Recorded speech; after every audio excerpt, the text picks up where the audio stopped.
Conducción, Juancillo Petrera.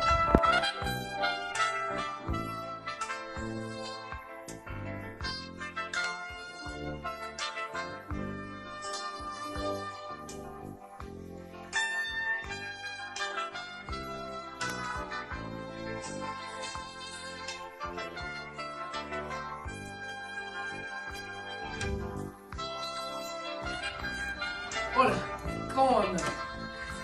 Bienvenidos a una nueva edición de Historias del siglo anterior. En el día de hoy vamos a volver atrás en el tiempo para hablar de temas que golpearon a nuestra sociedad por culpa de líderes políticos. Para esto vamos a tener un par de invitados especiales. Con ustedes el licenciado en Ciencias Políticas Santiago Martín Gallegos. Santiago, ¿cómo estás? El licenciado en Ciencias Económicas Patrick Brewer. Patrick, ¿cómo estás? Y el historiador Santiago Luis Corpus. Hola, ¿cómo va? Muchas gracias. Bueno, muchachos, ¿cómo la están pasando? ¿Cómo están? Muy bien, por suerte. Muy bien, gracias a Dios. Muy buena producción. Un placer estar acá de nuevo. Bueno, vamos a hablar de lo que es el programa en sí. Voy a empezar con vos, Santiago. Me dijeron que en el último tiempo estuviste estudiando acerca de la Revolución Cubana y estuviste en La Habana hace unos días para ver lo que fue el post también. Sí, primeramente lo que iba a ir ahí a hacer era turismo, ¿no? Pero después me di cuenta que era un país con mucha cultura, digamos, y la Revolución Cubana fue lo que lo marcó, ¿no? Muy importante. Sí, bueno, contá un poco de lo que fue la revolución, sus antecedentes, cómo empezó todo. Y como antecedente primordial te diría que es la Guerra Fría.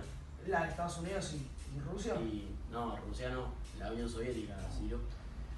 Esta estaba dirigida por Stalin, que no tenía países en el hemisferio en el que está Estados Unidos, y vio que Cuba, como tenía una inclinación política parecida a la de ellos, era conveniente tener de aliada para poder tener un país cerca como está Cuba, de Estados Unidos, en este caso la Florida. Buenísimo. Y en ese momento, ¿quién gobernaba en Cuba y cómo se dio todo el movimiento?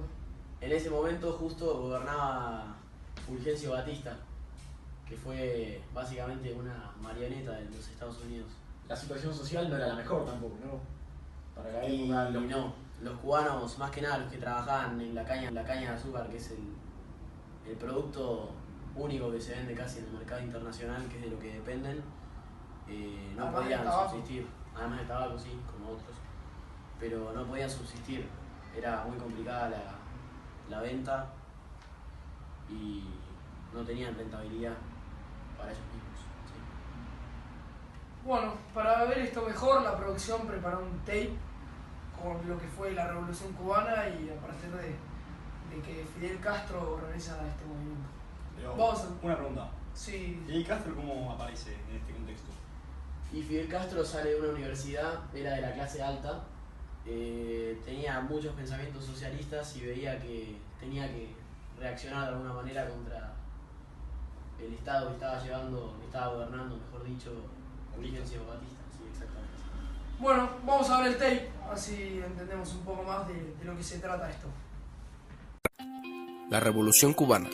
La Revolución Cubana da inicio cuando Eduardo Chivas del Partido Ortodoxo, siendo el gran triunfador de las elecciones de 1952, se suicida, abriendo un vacío político que cubriría Fulgencio Batista, quien participó en el Movimiento de la Paz próximo al Partido Comunista y que, para agradar a Estados Unidos, manifestó una línea anticomunista mientras aumentaba la represión política contra la izquierda. En ese contexto, Fidel Castro organizó el 26 de julio de 1953 el asalto al cuartel de Moncada en Santiago de Cuba, la segunda guarnición militar del país, una acción que sería el inicio de la insurrección popular para tumbar la dictadura, pero su fracaso reforzó momentáneamente al régimen. El aumento de la represión aisló a Batista, que en 1954 fue designado presidente tras unas elecciones sin competencia, que distendieron la vida política gracias, entre otras cosas, a la liberación de Castro y su partida al exilio. Castro, ahora en México, organizó la expedición del yate de Grama que desembarcó en Cuba en noviembre de 1956. Pese a su derrota inicial, Castro y su movimiento 26 de julio o M26 crearon un foco guerrillero en Sierra Maestra, provincia de Oriente, que sería la base del ejército rebelde. El M26 había surgido de la izquierda del partido ortodoxo, con una ideología igualitaria, socializante, nacionalista y antinorteamericana. Mientras la guerrilla se consolidaba en la sierra, la oposición urbana también creció y empezó a desarrollar acciones armadas en las ciudades, en un contexto en que la represión contra los militantes antidictatoriales no dejaba de crecer. En 1957, la guerrilla de Castro había logrado una cierta entidad, pero aún no estaba en condiciones de impulsar la insurrección que acabara con Batista. Su propuesta de huelga general fracasó, gracias a la indiferencia popular y a la falta de apoyo de los sindicatos oficialistas y comunistas. El Partido Comunista, conocido como Partido Socialista Popular, o PSP, rechazaba la táctica insurreccional. Lentamente la guerrilla salió de su aislamiento gracias a una ofensiva militar en los llanos, con quema de cañaverales y destrucción de cosechas. La apertura de dos frentes guerrilleros al mando de Raúl Castro, hermano de Fidel Castro, y Juan Almeida, primer negro en apoyar a Fidel y uno de sus comandantes más populares, más la coordinación de las acciones militares por Camilo Cienfuegos, estratega nato, bondadoso, que veía las necesidades de su pueblo, y Ernesto Che Guevara, un hombre que fue reclutado como médico y se convirtió en un luchador social activo gracias a sus tácticas militares, consolidaron el avance revolucionario. Mientras la integración militar del PSP en el M26 aumentaba la agitación urbana. Por su experiencia en la lucha revolucionaria y su mayor protagonismo, los cuadros comunistas ocuparon puestos claves en el M26 y controlaron el ejército rebelde con el aval de Fidel y Raúl Castro. Este es uno de los elementos que explica el rápido giro prosoviético de la revolución tras la toma de poder. En julio de 1958, el Pacto de Caracas consolidó la coalición antibatista y aceleró la caída de la dictadura, ya sin apoyo de Washington, que desde abril no le enviaba armamento. En agosto comenzó la ofensiva final y el 1 de enero de 1959, con el pueblo en la calle enarbolando las banderas de la moralización, el nacionalismo y el antiimperialismo, los seguidores de Castro tomaron La Habana. El respaldo popular del M26 le permitió a Castro hacerse con el control de la situación para impulsar transformaciones políticas, sociales y económicas. Comenzó así un proceso revolucionario caracterizado por el tradicional nacionalismo cubano y con un gran consenso entre la población. El antiimperialismo y el nacionalismo se convirtieron en los ejes del discurso revolucionario. Patria o muerte es la principal consigna del régimen, que adoptó el marxismo-leninismo, y Castro señaló que en Cuba solo se podía ser revolucionario si se era comunista. Tras su integración en el bloque soviético, Cuba puso en marcha muchas políticas igualitarias para construir el socialismo, un objetivo al que todavía no han renunciado.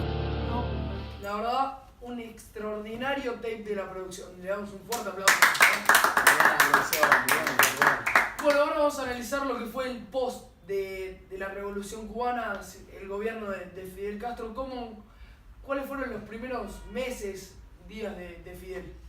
Y bueno, esa es la pregunta, me imagino, así que voy a proseguir diciendo que fue un gobierno que intentó tomar medidas socialistas muy rápido, como implementaron 1500 leyes casi instantáneamente para lo que es un gobierno, y esto no fue muy bien recibido por el pueblo porque no estaba preparado, y también varias cosas afectaron a lo que es la relación que se desenvolvió entre la potencia imperialista que vemos como Estados Unidos, que al frente estaba Nixon, y lo que era Cuba en ese momento.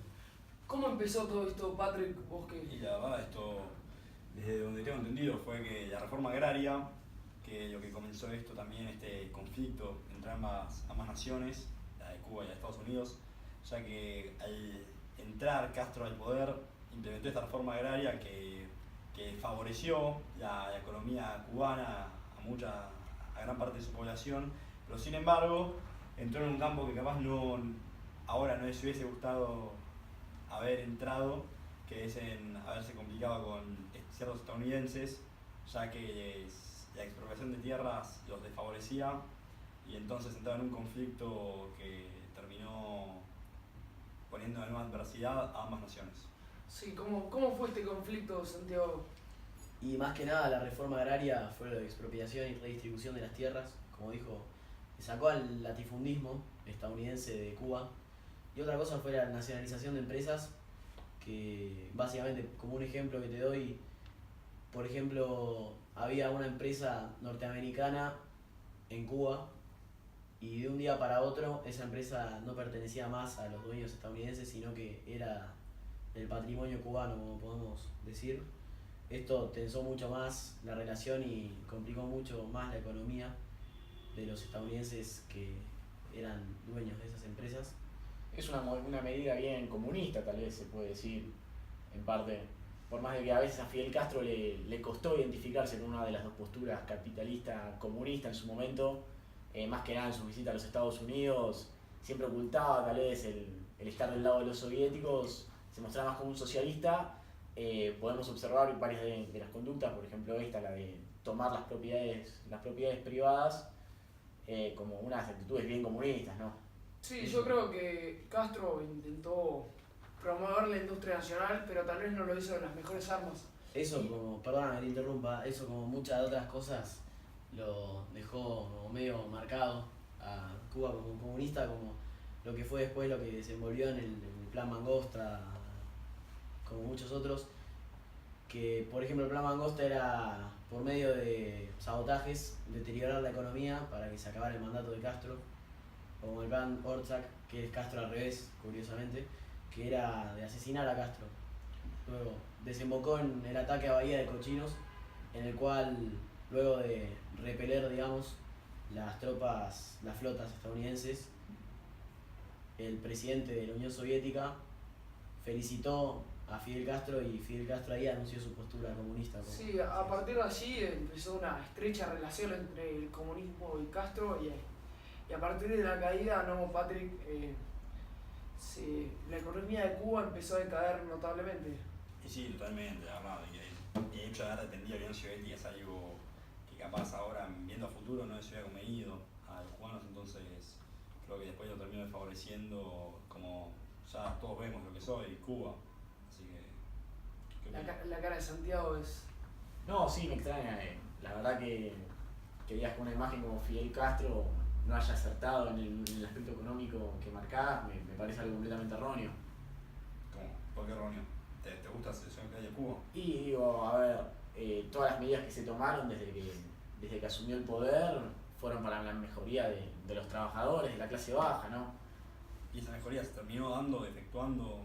Sí, a ver, en comparación tal vez con los gobiernos que mencionábamos antes, los de Batista o anteriores incluso, fue mucho mejor, se desarrolló la economía, hubo mejoras.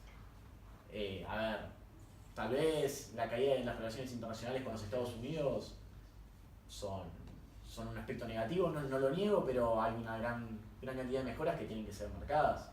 Y la verdad Cuba es, por ejemplo, quiero escuchar alguna, porque yo me las veo la verdad a día de hoy. No, a ver, Cuba no es uno de los países más desarrollados hoy en día, pero en su momento Fidel Castro tomó decisiones muy buenas. Por algo es recordado como lo es, digo. Creo que me parece que tanta gente no se puede equivocar, digamos. Yo a Fidel Castro lo veo como un tipo negativo, como el peor error que le pudo haber ocurrido a Cuba en su historia. Y vos que sos fanático de Batista, digamos. Y no fanático, pero yo defiendo lo que está bien.